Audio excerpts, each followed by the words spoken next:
নাও তোমার পছন্দের পেস্ট্রি। কিরে তোর এত বড় সাহস, তো নোংরা হাত দিদি ম্যাডামকে কেক খাওয়াচ্ছিস? আসলে স্যার, আসলে আসলে মানে কি? হ্যাঁ, তুই হচ্ছে সিকিউরিটি গার্ড, তুই থাকবি গেটের সামনে, আর তুই কি করতেছিস?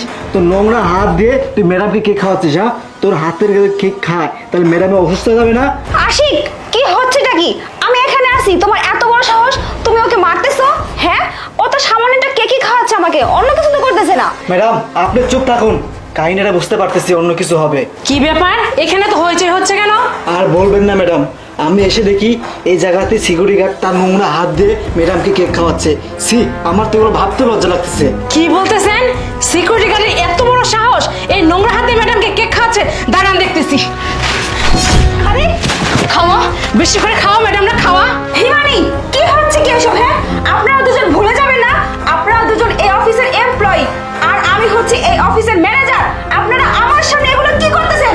ও তো সামান্য একটু কেকই খাওয়াতে চাইছে আমাকে, তার জন্য আপনি ওর সাথে এরকম ব্যবহার করবেন? বুঝি বুঝি ম্যাডাম, সব বুঝি। আচ্ছা বুঝছেন, ভালো হয়েছে, এখন আপনারা যান আপনাদের কাজ করুন। মুকুল, আমি খুব দুঃখিত, ওরা না জেনে না বুঝে তোমার সাথে খারাপ রিয়েক্ট করে ফেলছে। তুমি বিষয়টাকে খারাপভাবে নিও না। ইটস ওকে, আমি ফ্রেশ হয়ে আসি। হ্যাঁ ম্যাডাম দেখুন তো ফাইলগুলো ঠিক আছে কিনা। কি ব্যাপারটা কি? হ্যাঁ, আপনি কি প্রজেক্টের কি কাজ করছেন? কোনো পয়েন্টে তো কোনো ঠিক কিছু নাই, সব জায়গায় ভুল করে রাখছেন। আচ্ছা, আপনার কাজে মন থাকে নাকি অন্যদিকে মন থাকে? হ্যাঁ, আমি তো বুঝতে পারি না আপনারা কিভাবে কাজ করেন। যান, প্রজেক্টটা ঠিক করে নিয়ে আসেন। ও আচ্ছা, বুঝতে পারছি কিসের জন্য রাগ দেখাচ্ছেন আমাকে। সকালবেলা সিকিউরিটি গার্ডের বুকে কেক মাখাই দিয়েছিলাম, এই রাগটা এখন আমাকে দেখাচ্ছেন, তাই তো? আমি বুঝতে পারছি, সবকিছু বুঝতে পারছি যে আপনার সাথে ওই গেট গার্ডের সাথে ইটিস পিটিস চলতেছে। এই কথাটা আমি সবাইকে বলে দেবো। মিস্টার আশিক, কি বলতেছেন আপনি এগুলো? হ্যাঁ, উল্টাপাল্টা কথা। শুনুন, আপনি কিন্তু আপনার লিমিট ক্রস করে যাচ্ছেন। আপনি যদি এরকম উল্টাপাল্টা কথা বলে থাকেন আমার সাথে, আমি কিন্তু আপনার নামে বসের কাছে কমপ্লেন করব। কমপ্লেন? কার নামে কমপ্লেন করবেন? আমার নামে? আমি গিয়ে আপনার নামে কমপ্লেন করে দেবো। আপনি যে অফিসের মধ্যে গেট গার্ডের সাথে ইটিস পিটিস করেন না, এগুলো তো আমি জানি, এগুলো তো আমি বুঝি নাকি? আমি আপনার নামে কমপ্লেন করবো। আপনি যে বসেন, আমি এখন যা বলতেছি। ও শিট। জি মিস প্রিয়া, আমি বিষয়টা বুঝতে পেরেছি, আপনি এটা নিয়ে চিন্তা করবেন না, আমি দেখতেছি কি করা যায়। We are coming sir. Yes. বাহ, কি দারুণ! আসছিলাম স্যারের কাছে, এসে দেখি ম্যাডাম ওই জায়গাতে বসে আছে। বিষয়টা বুঝলাম না, আপনারা একটু কি বুঝিয়ে বলবেন? সি সি স্যার, আপনি তো কিছু জানেন না, অফিসে আজকাল অনেক কিছু হয়ে গেছে স্যার। এই পিয়া ম্যাডাম না, এই সিকিউরিটি গার্ড আছে, এই সিকিউরিটি গার্ডের সাথে ইটিস পিটিস সম্পর্ক আছে, জানেন না স্যার? সকালবেলা দেখি যে ম্যাডামকে কেক খাওয়াতে আসছে। হ্যাঁ স্যার, একদম ঠিক বলতেছে। অফিসে যে কি করতেছে আমরা একদম হাতে নাতে দেখছি। ওর রমণীলা কি যে করে সিকিউরিটি গার্ডে স্যার, বলাই মুশকিল, একদম মানে মুখে আসতেছে না। হ্যাঁ, আমি সবই জানি, আর আমি বুঝতেও পেরেছি যে আপনারা এসে আমাকে এই কথাগুলোই বলবেন। তাহলে স্যার আপনি আগে থেকে সব কিছু জানেন? বুঝতে পারছি, ম্যাডাম তাহলে আপনাকে উল্টাপাল্টা কিছু বোঝাই যে। আসলে উনি আমাকে কোনো উল্টাপাল্টা কথা বলেনি, বরঞ্চ আপনারা যেটা ভাবতেছেন সেটাই উল্টাপাল্টা। আসলে মেন বিষয়টা কি বলবো আপনাকে, আমাদের অফিসে যে সিকিউরিটি গার্ড আছে মুকুল, উনি হচ্ছে ওনার স্বামী। সো আপনারা যা দেখেছেন স্বামী স্ত্রীর মাঝে কেক খাওয়া দাওয়ার ব্যাপারটা হতেই পারে, বাট এইগুলোকে আপনারা রং চং মাখিয়ে অনেক বড় করার চেষ্টা করছেন, ওনাকে আর কি ছোটো করার চেষ্টা করছেন।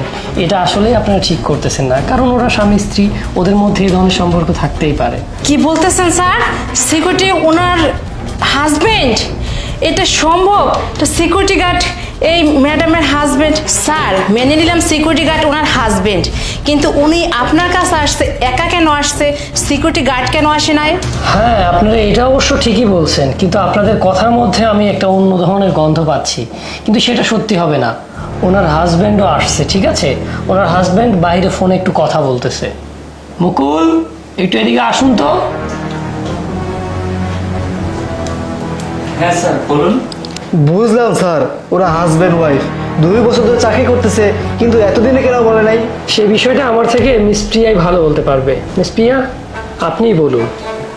আমি এতদিন বলিনি যে মুকুল আমার স্বামী, তার কারণটা হচ্ছে আমরা যখন দুজন একসাথে কোম্পানিতে ইন্টারভিউ দিতে আসি, তখন শুধুমাত্র ম্যানেজারের পোস্টটাই খালি ছিল, আর সেখানে আমি সিলেক্ট হয়ে যাই, আর আমার স্বামী কোনো চাকরি পায় না।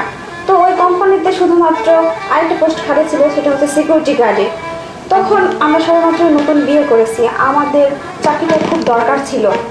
তো আমার স্বামী ওই সিকিউরিটি গার্ডের চাকরি নাকি সে চাকরিটা চিন্তা না করে ওই চাকরিটাতে জয়েন করে। কিন্তু মুকুল কিছুদিন চাকরি করার পর চিন্তা করে যে একই কোম্পানিতে আমি হচ্ছে ম্যানেজার পোস্টে চাকরি করি আর ও সিকিউরিটি গার্ডের পোস্টে চাকরি করে, এটা যদি জানাজানি হয়ে যায় তাহলে কোম্পানির একটা মান সম্মানের ব্যাপার হয়ে দাঁড়াতে পারে। তখন ও চাকরিটা ছেড়ে দিতে চায়। তারপর আমি ওকে বোঝাই যে আমরা দুজন কেউ কাউকে জানতে দিব না যে আমরা স্বামী স্ত্রী, কিন্তু আমরা চাকরি করবো। এর জন্য একদিন কাউকে আমরা কিছু বলিনি, বিষয়টা গোপন রেখেছি। এবার তো আপনারা নিজেরাই শুনতে পারলেন যে আসলে কি কারণে তিনি তার স্বামীর কথা লুকিয়েছে। একটা কথা বলতে কি, সত্য কখনো চাপা থাকে না। আর উনিও হয়তো এটা ভুল করেছে বলেনি, কিন্তু আপনারাও যেটা করেছেন এটা সম্পূর্ণ বাড়াবাড়ি। কারোর বিষয়ে সঠিকভাবে না জেনে কারো নামে বদনাম রটানো এটা একদমই উচিত নয়। কারো সম্পর্কে গীবত করা এটা একদমই খারাপ কাজ। আমি আশা করব নেক্সটে কারোর সম্পর্কে সঠিক তথ্য না জেনে কাউকে অপপ্রচারে জড়িত করবেন না, আর কারো নামে অপপ্রচার করবেন না, কেমন? আর নেক্সট থেকে অফিসে কাজে মনোযোগী হবেন। আচ্ছা ঠিক আছে, এখন আপনারা আসতে পারেন। আচ্ছা স্যার। আর মিস প্রিয়া, আপনি যেটা করেছেন হয়তো এভাবে লুকানোটা ঠিক করেননি। আর আমাদের অফিসে নতুন একটি পোস্ট ফাঁকা হয়েছে, একটা এসআর প্রয়োজন। তো আপনি আজ থেকে আমাদের এসআরের পোস্টে জয়েন করবেন, কেমন? যেহেতু আপনি মেধাবী আছেন। Thank you sir. আচ্ছা, ওয়েলকাম। আপনি এখন আসতে পারেন। জি স্যার।